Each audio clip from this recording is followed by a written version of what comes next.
Good morning. Welcome back to the Digital Ledger channel, everybody. We're going to talk about Ethereum today and all the things that are in front of it and what is it. Let's really get a good overview of this coin and see what's happening here, because there are some changes that are supposed to be underway very soon with Ethereum. Okay, let's go over this. Let's get into this real quick here. All right, real quick from the Ethereum.org site. What is Ethereum? Ethereum is a foundation for a new era of the internet. It is an internet where money and payments are built in, an internet where users can own their own data and your apps don't spy and steal from you, an internet where everyone has access to open financial system, an internet built on neutral open access infrastructure controlled by no company or person. Launched in 2015, Ethereum is the world's programmable blockchain. Like other blockchains, Ethereum has a native cryptocurrency called Ether. ETH is digital money. If you've heard of Bitcoin, ETH has many of the same features. It is purely digital and can be sent to anyone, anywhere in the world instantly. The supply of ETH isn't controlled by any government or company. It is decentralized and it is scarce. People all over the world use Ethereum to make payments as a store of value or as collateral. But unlike other blockchains, Ethereum can do much more. Ethereum is programmable, which means that developers can use it to build new kinds of applications. These decentralized applications, known as dApps, gain the benefits of cryptocurrency and blockchain technology. They are reliable and predictable, meaning that once they are uploaded to the Ethereum network, they will always run as programmed. They can control digital assets in order to create new kinds of financial applications. They can be decentralized, meaning that no single entity or person controls them.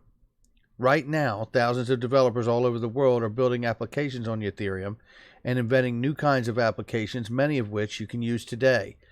There's an example here: cryptocurrency wallets, financial applications, decentralized markets, games.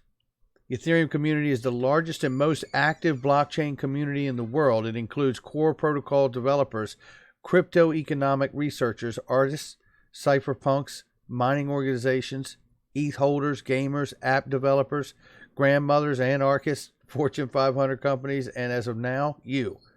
There's no company or centralized organization that controls Ethereum. Ethereum is maintained and improved over time by a diverse global community of contributors who work on everything from the core protocol to consume applications. This website, just like the rest of Ethereum, was built and continues to be built by a collection of people working together. Now, that's a nice breakdown.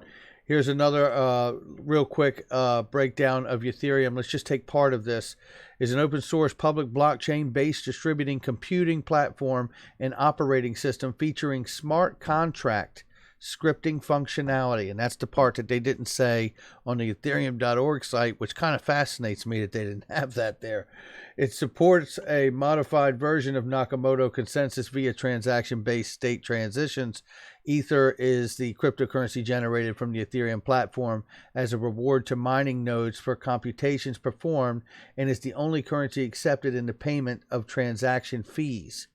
Ethereum provides a decentralized virtual machine, the Ethereum Virtual Machine, EVM, which can execute scripts using an international network of public nodes.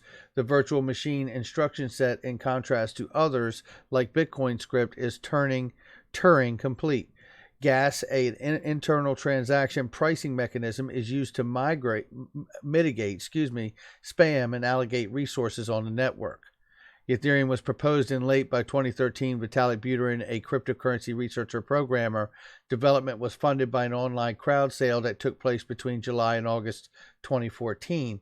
The system then went live on July 30th, 2015 with 72 million coins. Now this gets interesting. This account about 65% of the total circulating supply in April 2020. In 2016, however, as a result of the exploitation of a flaw in the DAO project's smart contract software and subsequent theft of $50 million worth of Ether, Ethereum was split into two separate blockchains. The new separate version became Ethereum, with the theft reversed, and the original chain continued as Ethereum Classic.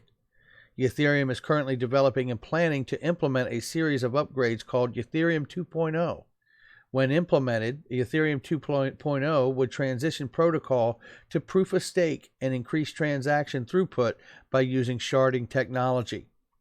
Now, in this, they talk about proof of stake. Currently, right now, Ethereum is a proof of work. So what is the difference between proof of work and proof of stake? Let's take a look at that really quickly so we have a clear understanding about that. Proof of work rewards its miners for solving complex equations, and proof of stake, the individual that creates the next block, is based on how much they have staked. To make things simple for you, the stake is based on the number of coins that a person has for the particular blockchain they are attempting to mine. I like these two down here a little better here. So let's go here because this is a further drill down on it. In proof of stake, instead of miners, they are validators. The validators lock up some of their crypto as a stake in the ecosystem. Following that, the validators bet on the blocks that they feel will be added next to the chain. When the block gets added, the validators get block reward in proportion to their stake.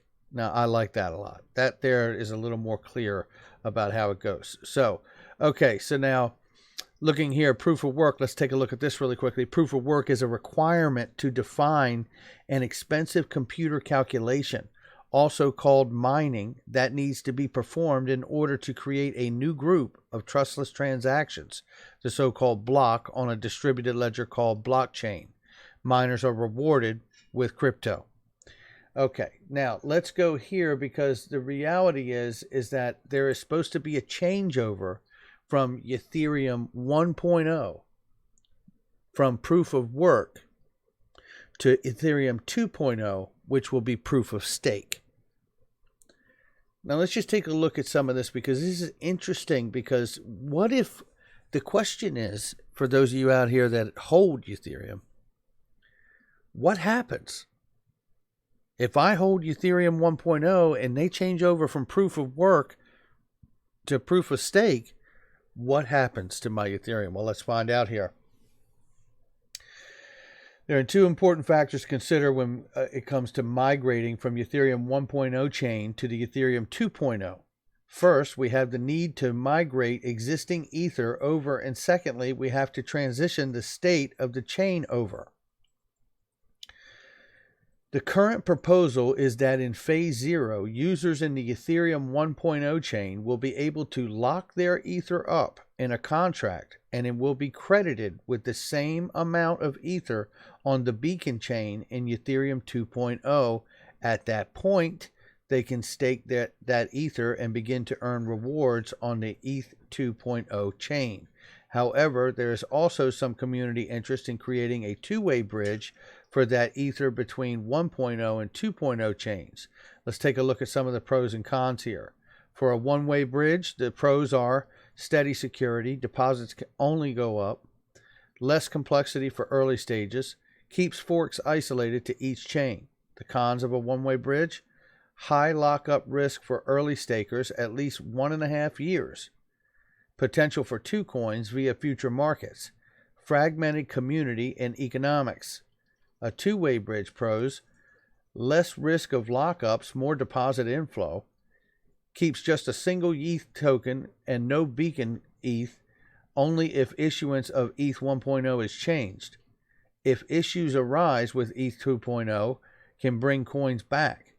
The cons: highly volatile of total stake, or high volatility of total stake, additional code complexity in early stages, and risk of lockup is absent. Will likely see more games played on early code. I have to say, and I'm not going to read the rest of this to you here because, it pretty much just drills down on the same information that we're talking about here. The question is whether you can stake or whether you can leave it. If they do a two-way bridge and leave both network 1.0 and 2.0 open, what are the developers going to choose to use?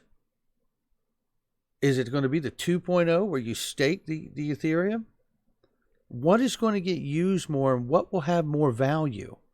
What would be the value of leaving two open networks? The question remains. So it is really good to see this. Now let's just take a look as an overview here of where Ethereum is at the moment before the 2.0 stake. And I don't know exactly when that's going to happen, but it should be happening relatively soon here in the near future. Right now, Ethereum is listed at $219.41. The current market cap is $24,382,000,000 plus.